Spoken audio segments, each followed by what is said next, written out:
अस्सलाम वालेकुम। जितने किस्से और जितनी बातें मैंने स्केलिंग से मुतल्लिक लोगों से सुनी हैं, शायद ही किसी और चीज़ के बारे में सुनी होंगी। ऐसे ऐसे मिथ्स और ऐसे ऐसे किस्से कहानियाँ मशहूर है कि होशरुबा दास्तानें कि सुन के एकदम हम भी दंग रह जाते हैं। अच्छा, वाकई ऐसे ऐसे बम लोग मिलेंगे जो आपको बताएंगे ज़िंदगी में स्केलिंग ना करवाना, स्केलिंग करवाई तो दांत हिल जाएंगे, कमज़ोर हो जाएंगे, दांत तबाह हो जाते हैं। एक दफ़ा स्केलिंग करवा ली तो तुम्हें हर 6 महीने के बाद स्केलिंग की ज़रूरत पड़ेगी एंड व्हाट नॉट। सबसे पहले तो ये जानना ज़रूरी है कि स्केलिंग होता क्या है, करवाई क्यों जाती है।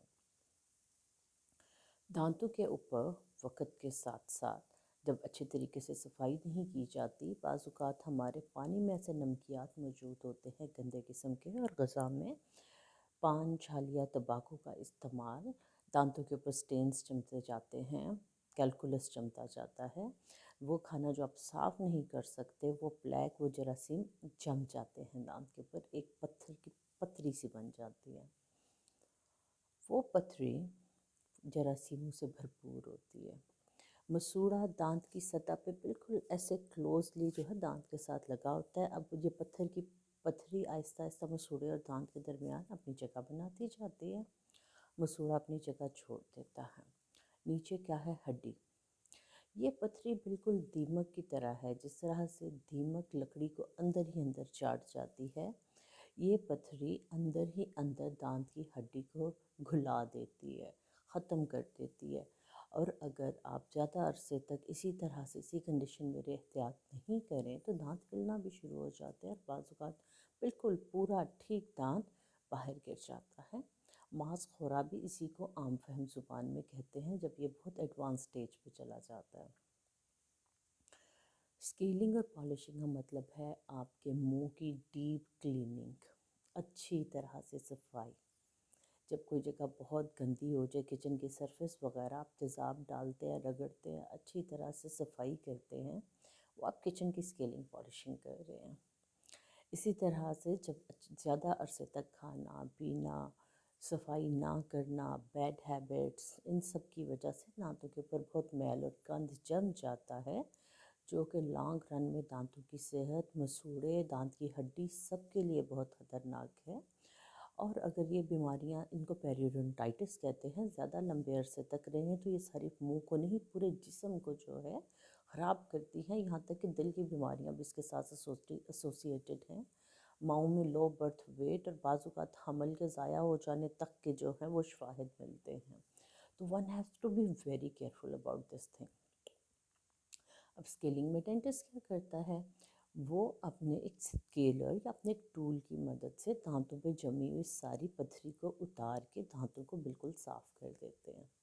ये मिथ क्यों मशहूर है कि स्केलिंग करवाई तो दांत आपके कमज़ोर हो जाएंगे? दांतों के दरमियान जितनी स्पेसेस हैं उन सब के दरमियान वही कैलकुलस जमा होता है, मोटी मोटी लेयर, पहाड़ होते हैं कैलकुलस के। और पेशेंट खुश होता है कि यही मेरा दांत और मेरे दांत का हिस्सा है। लेकिन जब वो सारे के सारे प्लैक्स और कैलकुलस और चंक्स बाहर आते हैं तो दांत बेचारे हल्के फुल्के हो जाते हैं, बीच में स्पेसेस जो हैं वो क्लियर हो जाती हैं।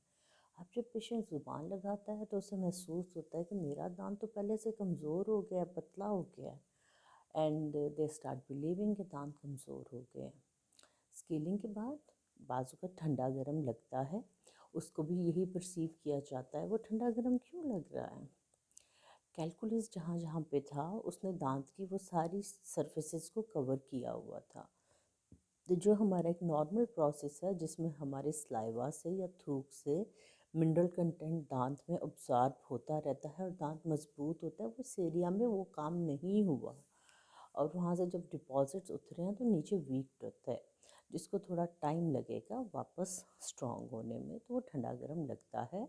उसके लिए आपको बताया जाता है कि सफाई करनी है, सफाई के बाद क्या एहतियातें करनी है तो ये ठीक हो जाएगा। बाजू का डेंटिस्ट आपको फ्लोराइड एप्लीकेशन कर देते हैं और वो ठीक हो जाता है। जिन भी लोगों में कैलकुलस के डिपॉजिट्स होते हैं उनके लिए स्केलिंग करवाना लाजिम और मलज़ूम है, वरना मसूड़े, दांत की हड्डी और दांत सब तबाह हो जाते हैं। اس لیے جنہیں ضرورت ہے وہ 6 مہینے یا سال کے بعد جب بھی انہیں ضرورت پیش آئے وہ اپنی اسکیلنگ اور پالشنگ ضرور کروائیں، اور یہ مت سمجھیں کہ ڈینٹسٹ ہمیں مجبور کر رہا ہے کہ ہم بار بار اسکیلنگ کروائیں۔ اسکیلنگ کے بعد آپ کی ٹریننگ کی جاتی ہے، بتایا جاتا ہے کہ آپ نے کس طرح سے احتیاط کرنی ہے کہ آپ کو لمبے عرصے تک پروفیشنل صفائی کی ضرورت نہیں پڑے، لیکن اگر آپ ویجیلنٹ نہیں رہیں گے تو آپ کو زیادہ جلدی اس عمل کی ضرورت پیش آئے گی۔ ہمارا ویڈیو اگر پسند آیا ہو اور یہ ایک متھ بسٹر ہو آپ کے لیے تو اسے ضرور لائک کیجئے، چینل کو سبسکرائب کیجئے اور ویڈیو کو ضرور شیئر کیجئے۔ اپنا بہت خیال رکھیے گا۔